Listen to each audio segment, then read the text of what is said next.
नमस्कार, सत श्रीकाल, आदाब। मेरा नाम मनदीप पूनिया है और आप सुन रहे हैं पंजाबी रेडियो यूएसए। मैं एक बार फिर हाजिर हूँ नए बुलेटिन के साथ और शुरुआत करते हैं आज की मुख्य खबरों से।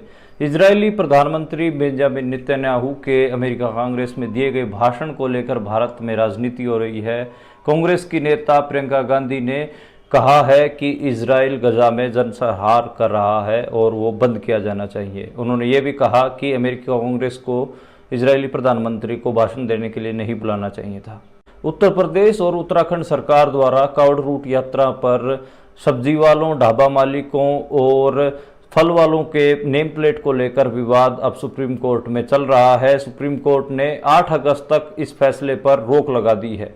धार्मिक कम गिनती के लोगों को तंग करने के बाद अब उत्तर प्रदेश सरकार ने कावड़ यात्रा रूट पर बच्चों को परेशान करने का नया आदेश पारित किया है। हापुड़ जिले में 26 जुलाई से लेकर 2 अगस्त तक कावड़ यात्रा रूट के कारण सारे स्कूल बंद करने का फैसला सरकार ने लिया है। साल 2018 में अमित शाह पर एक टिप्पणी करने के मामले में राहुल गांधी को आज उत्तर प्रदेश के सुल्तानपुर जिले में जिला न्यायालय में यानी कोर्ट में पेश होना पड़ा है। वहां पर राहुल गांधी ने कहा है कि मुझे सियासी वजहों से फंसाया जा रहा है। अब भारत में सरकारी कर्मचारी खुलेआम आरएसएस के कार्यक्रमों में भाग ले सकेंगे।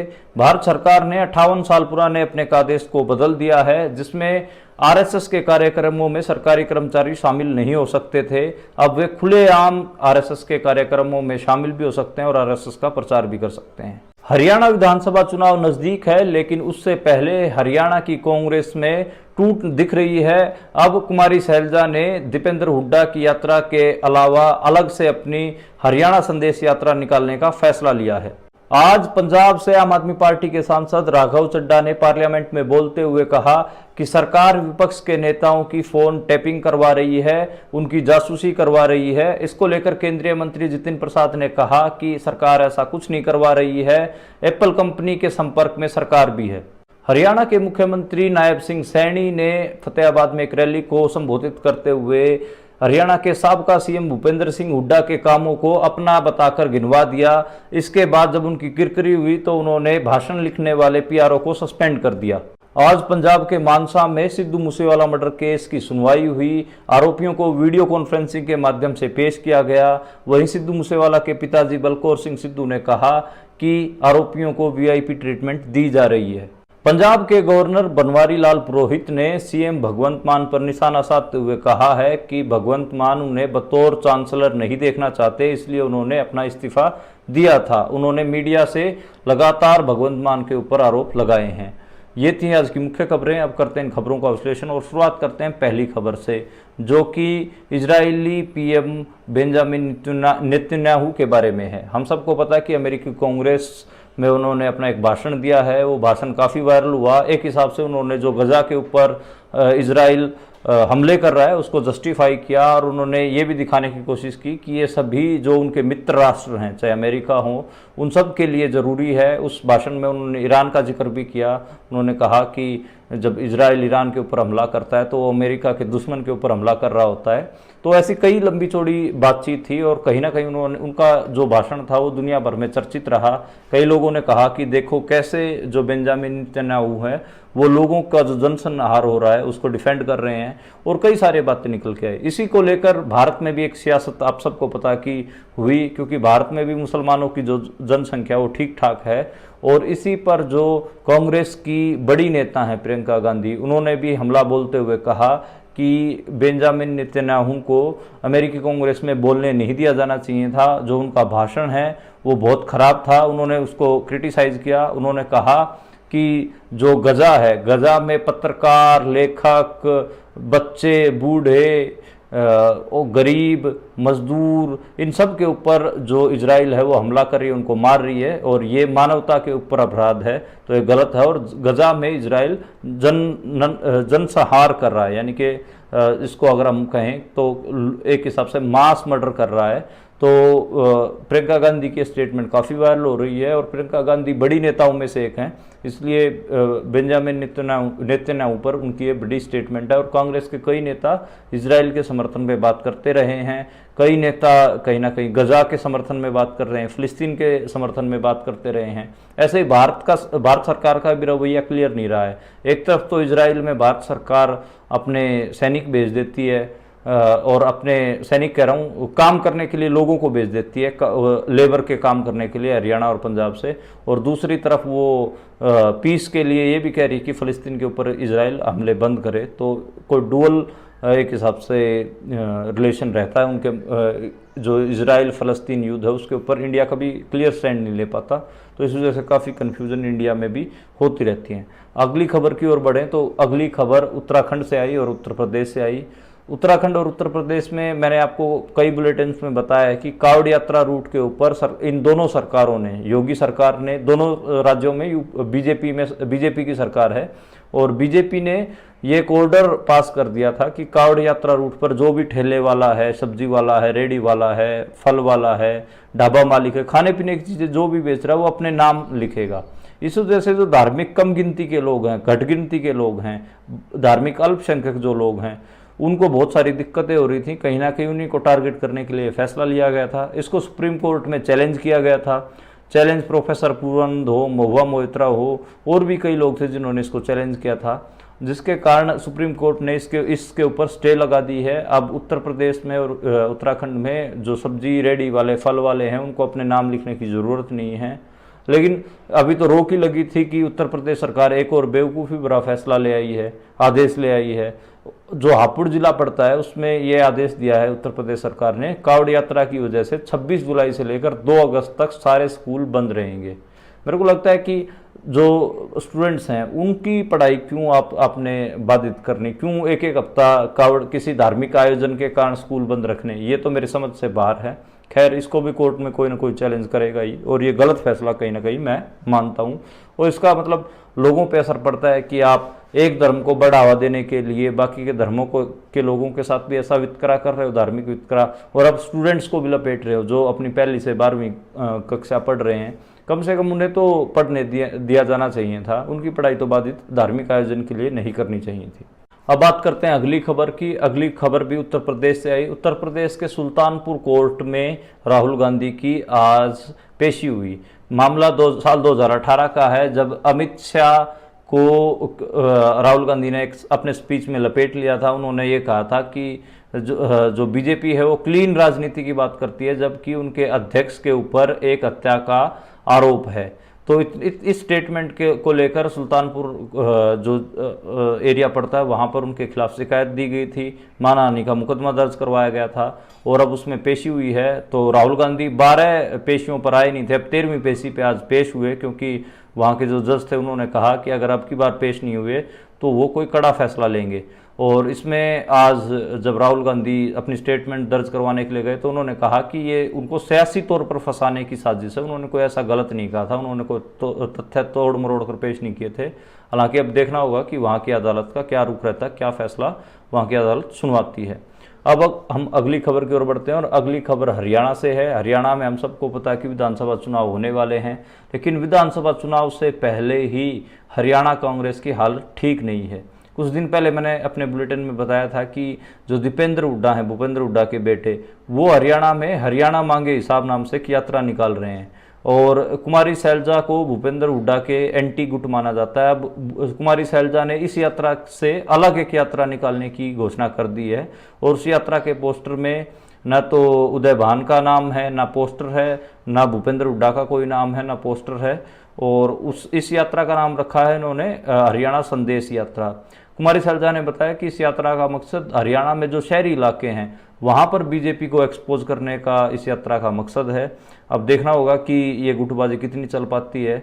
कुमारी शैलजा लगातार हमलावर हैं भूपेंद्र हुड्डा पे। उन्होंने कुछ दिन पहले एक स्टेटमेंट देके ये भी कहा था कि जो हरियाणा की कांग्रेस है उसमें हुड्डा गुट का बहुत ज़्यादा प्रभाव है, उसके प्रभाव के नीचे पल रही है और कहीं ना कहीं इसका नुकसान होगा विधानसभा चुनाव में। तो ये गुटबाजी कांग्रेस की अभी से दिख रही है। हरियाणा विधानसभा चुनाव को अब महज 2.5 महीने बाकी रह गए हैं, तो इसलिए मैं अपने बुलेटिन में ज़्यादा से ज़्यादा हरियाणा की खबरें अब आप तक पहुंचा रहा हूं, राजनीतिक खबरें। अब एक खबर मैं हरियाणा के मुख्यमंत्री की बता देता हूं, नायब सिंह सैनी की। नायब सिंह सैनी कल फतेहाबाद में एक भाषण दे रहे थे और भाषण देते हुए उन्होंने बहुत सारे काम गिनवा दिए और लगभग 10 काम गिनवाए। 10 में से 7 काम ऐसे थे जो हुड्डा सरकार के दौरान हुए थे, यानी कि भूपेंद्र सिंह हुड्डा ने उन कामों को करवाया था। इसके बाद सोशल मीडिया पे उनकी किरकिरी होने लगी, उनके भाषण को वायरल करके लोग लिखने लगे, तो फिर उनको थोड़ी बेइज्जती महसूस हुई और उन्होंने जो उनका भाषण लिखने वाला पीआरओ था उसको बर्खास्त उसको सस्पेंड कर दिया है, और जो पूरी टीम थी उनकी जो उनके भाषण लिखने का काम करती है वो सस्पेंड हो गए हैं। तो एक हिसाब से खुद मास लीडर ना होने का ये फर्क होता है। अब वो एक डमी कैंडिडेट है, उनको बीजेपी ने बैठा दिया, मुख्यमंत्री बना दिया, अब उनको यही नहीं पता है कि बीजेपी ने कौन से काम करवाए हैं या नहीं करवाए हैं, इसलिए वो भाषण लिखवा रहे हैं। अब भाषण लिखने वालों से कोई गलती होगी तो उनको सस्पेंड कर दिया, उन अधिकारियों को, सरकारी अधिकारियों से भाषण लिखवा रहे हैं, पीआरओ से। तो बड़ा एक मुद्दा बना हुआ है, लोग बड़े मजाक बना रहे हैं कि जो अब मुख्यमंत्री बना हरियाणा का, उसको यही नहीं पता कि बीजेपी ने कौन से काम करवाए हैं इस स्टेट में, कौन से नहीं करवाए हैं। तो काफ़ी एक हिसाब से हरियाणा की पॉलिटिक्स में पॉलिटिकल कॉमेडी बनी हुई है। अब हम अगली खबर की बात करते हैं। अगली खबर पंजाब के मुख्यमंत्री भगवंत मान के बारे में है। वो भी आजकल हरियाणा में इंटरेस्ट ले रहे हैं। जैसे मैं अपने बुलेटिन में हरियाणा की बहुत सारी खबरें दे रहा हूँ, वैसे ही भगवंत मान भी आजकल हरियाणा में ज़्यादा पाए जा रहे हैं, और हरियाणा में वो रैलियाँ बहुत सारियाँ कर रहे हैं। आज उन्होंने हिसार में भी की, हिसार के बरवाला में उन्होंने कहा कि उनकी सरकार आएगी तो भतीजों को और भांजों को, भाइयों को नौकरियां नहीं देंगे। उन्होंने दोनों सरकारों पे, कांग्रेस और बीजेपी दोनों सरकारों पे भ्रष्टाचार के आरोप लगाए। वैसे हम सबको पता है कि आम आदमी पार्टी का जो जन्म है वो भी एंटी करप्शन मूवमेंट से ही हुआ है, लेकिन इनका जो सफ़र है वो उसके ऊपर काफ़ी आलोचना भी होती है कि ये जो आम आदमी पार्टी है ये भ्रष्टाचार की बात करते करते कब बीजेपी की पिच पे चली गई और कब राष्ट्रवाद और अंधराष्ट्रवाद हम कहेंगे उस पर पहुंच गए, इसका किसी को पता ही नहीं है। तो इसी वजह से आम आदमी पार्टी काफ़ी आलोचना भी होती है, और ये भी कहा जाता है कि पंजाब में और दिल्ली में भी ना तो ये करप्शन रोक पाए हैं ना ये नशा रोक पाए हैं। अब लेकिन हरियाणा में बीजेपी और कांग्रेस के खिलाफ आम आदमी पार्टी ने एक हिसाब से पूरा कैंपेन खोल रखा है, और भगवंत मान उसका चेहरा है। भगवंत मान ऐसे दिखाने की कोशिश करते हैं हरियाणा में कि देखो वो तो बिजली भी फ्री दे रहे हैं, और ये दिखाने, उन्होंने भ्रष्टाचार भी खत्म कर दिया, शिक्षा और स्वास्थ्य पे बहुत अच्छा काम कर रहे हैं। जबकि सच्चाई हम सबको पता है, अगर कोई भी हरियाणा वासी पंजाब में जाके देखाए और दिल्ली में जाके देखाए तो उसकी आंखें खुल जाएंगी कि कितना काम आम आदमी पार्टी ने किया है। लेकिन खैर, इनको प्रचार की बहुत तगड़ी एक हिसाब से समझ है, इसीलिए लगातार इस किस्म के प्रचार लगातार करते हैं। अब हम अगली खबर की ओर बढ़ते हैं, और अगली खबर आरएसएस के बारे में है। आरएसएस हम सबको पता है कि जो बीजेपी की पेरेंट पार्टी है, जिससे पूरी बीजेपी चलती है, और हिंदू राष्ट्र जिसका सपना है। आरएसएस को लेकर भारत सरकार ने अपने एक 58 साल पुराने फैसले को पलट दिया है। 58 साल पहले, साल 1966 में जिस समय हरियाणा और पंजाब अलग हुए थे, उसी साल एक फैसला लिया गया था। उस समय इंदिरा गांधी केंद्र में प्रधानमंत्री होती थी कि आरएसएस के लोग सरकारी कामों में भाग नहीं लेंगे और सरकारी कर्मचारी आरएसएस के कार्यक्रमों में भाग नहीं ले सकेंगे। लेकिन अब इस फैसले को पलट दिया गया है। अब कोई भी सरकारी कर्मचारी आरएसएस के कैंप्स में जा सकता है, उनके कार्यक्रमों में, उनके आयोजनों में भाग ले सकता है, जो काफ़ी दुर्भाग्यपूर्ण है, क्योंकि जो भारत है वो तो सेकुलर मुल्क होने का दावा करता है, और आरएसएस के जितने भी कार्यक्रम हैं वो हिंदू राष्ट्र से रिलेटेड हैं। तो अब सरकारी कर्मचारी हिंदू राष्ट्र से रिलेटेड आरएसएस के कार्यक्रमों में जाएंगे, भाग लेंगे। तो अब आप देखिए कि इस मुल्क का चलाने का जिम्मा जिनके ऊपर है, जिन सरकारी कर्मचारियों के ऊपर है, वो तो आरएसएस के शाखाओं में जाते हुए आपको दिखेंगे। तो इसको लेकर कई सारे सवाल खड़े हो रहे हैं। बहुत सारे लोग लिख रहे हैं कि ये गलत है। साल 1948 में वैसे सरदार वल्लभ भाई पटेल ने, जब गांधी हत्या की गई थी, गोडसे ने गांधी को जब मारा था, उसके बाद आरएसएस पे बैन भी लगा दिया था। लेकिन 1950 में इस बैन को हटा लिया गया, क्योंकि आरएसएस के लोगों ने उनसे माफ़ी मांगी, कहा कि आगे से सब नहीं होगा।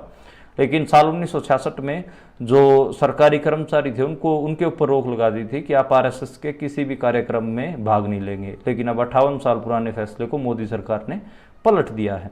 अब हम अगली खबर की ओर बढ़ते हैं, और अगली खबर आज इंडियन पार्लियामेंट से है। आम आदमी पार्टी के जो सांसद हैं राघव चड्ढा, राज्यसभा के, उन्होंने कहा कि जो सरकार है वो विपक्ष के सांसदों के, विपक्ष के नेताओं के फ़ोन की टैपिंग करवा रही है, सर्विलांस करवा रही है और जासूसी करवा रही है। तो काफ़ी गंभीर आरोप थे। इसको लेकर जो बीजेपी के केंद्रीय मंत्री हैं जितिन प्रसाद, वो खड़े हुए, उन्होंने कहा कि सरकार किसी के भी फ़ोन की कोई जासूसी नहीं करवाती, और वो एप्पल कंपनी से। फिर उसके बाद राज्यसभा सांसद राघव चड्ढा ने कहा कि एप्पल कंपनी के उनके पास मैसेज आए हैं कि उनके फ़ोन को हैक करने की कोशिश की जा रही है। फिर जितिन प्रसाद ने कहा कि वो एप्पल कंपनी से भी बातचीत कर रहे हैं कि इस पूरे मामले की सच्चाई क्या है। उसके बाद ही निकल के आएगा कि क्या होगा। आपको याद होगा राहुल गांधी से लेकर विपक्ष के कई बड़े नेताओं ने, कई पत्रकारों ने प्रेस कॉन्फ्रेंस करके कहा था कि एप्पल से उनको एक ईमेल आया जिसमें कहा गया है कि भारत सरकार उनके फ़ोन से छेड़खानी करने की परमिशन मांग रही है। तो इसको लेकर काफ़ी विवाद हुआ था। अब राघव चड्ढा ने दोबारा इस मामले को आज जो राज्यसभा उसमें उठाया है। अगली खबर की बात करते हैं। अगली खबर पंजाब के बारे में है। पंजाब से सीआईए स्टाफ फतेहाबाद में आया था। सीआईए की टीम आई थी और एक नशा तस्कर को फतेहाबाद में गिरफ्तार करने आई थी, लेकिन वहां पर जो गांव वाले थे वो इकट्ठा हो गए। उन्होंने नशे तस्करी के आरोप में जिसे गिरफ्तार करने आए थे उसको छुड़वा दिया और जो पंजाब की सीआईए की टीम थी उसको पीटा, उसकी गाड़ी भी तोड़ दी। बाद में हरियाणा पुलिस आई, तब मामला सुलझा और फिर बाद में जो बैरंग कहीं ना कहीं सीआईए स्टाफ को, पंजाब के सीआईए स्टाफ को लौटना पड़ा है। उससे अगर हम अगली खबर की बात करें तो जो अगली खबर है वो भी पंजाब से है। पंजाब के मानसा में सिद्धू मूसेवाला के मामले में आज अदालत में पेशी हुई और जो आरोपी हैं उनकी पेशी ऑनलाइन पेशी हुई, वीडियो कॉन्फ्रेंसिंग के माध्यम से उनकी पेशी करवाई गई और अब अगस्त की डेट दी गई है। वकीलों की हड़ताल लगातार चल रही है जिसके कारण उनकी जो एक हिसाब से कहीं तारीख वो प्रभावित हो रही है। सिद्धू मूसेवाला की जो कोर्ट हियरिंग है वो प्रभावित हो रही है और इसमें जो आरोपी हैं उनको वीआईपी ट्रीटमेंट देने का आरोप बलकौर सिंह सिद्धू हैं, सिद्धू मूसेवाला के पिता, उन्होंने लगाया। उन्होंने कहा कि जो आरोपी हैं उनको वीआईपी ट्रीटमेंट दिया जा रहा है और इसको लेकर बहुत सारी बातचीत सोशल मीडिया पे वायरल हो रही है क्योंकि उन्होंने बाहर आके स्टेटमेंट भी दिया था। इसके अलावा उन्होंने जो जालंधर से सांसद हैं, एमपी हैं चरणजीत सिंह चन्नी और पंजाब के पूर्व मुख्यमंत्री हैं, उनका धन्यवाद भी दिया कि उन्होंने लोकसभा में उनका मुद्दा उठाया, उनके बेटे का मुद्दा उठाया। तो ये आज का मानसा से रिलेटेड जो अपडेट थी वो मैंने आपको बताया। कल इस केस में कोई और अपडेट होगी तो उसकी खबर भी मैं आपको ज़रूर दूंगा क्योंकि मुझे लगता है कि ये एक इम्पोर्टेंट केस है जिसमें हरियाणा और पंजाब के हर एक आदमी को इंटरेस्ट लेना चाहिए। अगली खबर भी पंजाब से ही है। पंजाब के गवर्नर बनवारी लाल पुरोहित ने एक बार फिर से पंजाब के चीफ मिनिस्टर भगवंत मान के ऊपर निशाना साधा है। उन्होंने कहा है कि भगवंत मान उन्हें बतौर चांसलर नहीं देखना चाहते, इसी वजह से उन्होंने इस्तीफा दिया था और उनका इस्तीफा काफ़ी चर्चित भी हुआ था। और बनवारी लाल पुरोहित और भगवंत मान की लड़ाई किस बात पे लगी हुई मैं आपको बता देता हूँ। पंजाब में करीब 13 स्टेट यूनिवर्सिटी हैं और उनमें से करीब 10 के जो चांसलर हैं वो खुद पंजाब के गवर्नर हैं और इसको लेकर जो वाइस चांसलर अपॉइंट करने को लेकर एक विवाद हुआ जिसमें भगवंत मान चाहते थे कि उनके अकॉर्डिंग वाइस चांसलर यूनिवर्सिटियों के लगाए जाएं, लेकिन बनवारी लाल पुरोहित ने उस फाइल पे साइन नहीं किए। इसके बाद 2023 में इसने भगवंत मान ने एक बिल विधानसभा में पेश किया जिसको पंजाब यूनिवर्सिटी एक्ट कहा गया और उसमें वाइस चांसलर अपॉइंट करने की सारी ताकत मुख्यमंत्री को दे दी गई। लेकिन इस फैसले को बनवारी लाल पुरोहित और पार्टी ने सुप्रीम कोर्ट में चैलेंज किया और सुप्रीम कोर्ट ने जो पंजाब की विधानसभा का जो एक्ट था उसको पलट दिया, जो विधेयक पास किया गया था उसको गैर संवैधानिक करार दिया और कहा कि जो चांसलर हैं वो पंजाब के गवर्नर ही बने रहेंगे, वही वाइस चांसलर अपॉइंट करेंगे। इसको लेकर काफ़ी विवाद हुआ था और भगवंत मान की किरकिरी भी हुई। लेकिन इसमें एक चीज़ और भी दिखी कि जो स्टेट का जो सब्जेक्ट है एजुकेशन, उसको लेकर जो केंद्र है वो अपनी दखलंदाजी लगातार चाह रहा है और ये इस फैसले में दिखी। यानी कि जो सूबे की ज़्यादा अधिकारों की जो लड़ाई है वो कहीं ना कहीं इस फैसले से पीछे गई। मेरे हिसाब से तो जो सरकार होती है, लोगों के द्वारा चुनी हुई सरकार होती है, उसी को चांसलर होना चाहिए और उसी को वाइस चांसलर अपॉइंट करने की ताकत मिलनी चाहिए। ये ना हो कि जो पंजाब की यूनिवर्सिटियां हैं उनमें आरएसएस के जो प्रचारक है उनको वाइस चांसलर बनवारी लाल पुरोहित बना दें, क्योंकि वो खुद भी आरएसएस से जुड़े रहे हैं और आरएसएस की विचारधारा आप सबको पता है कि पंजाब के लिए कितनी खतरनाक है। खैर, आज के लिए इतना ही। कल दोबारा मिलेंगे नई खबरों के साथ, नए विश्लेषण के साथ। आप देखते और सुनते रहिए पंजाबी रेडियो यूएसए।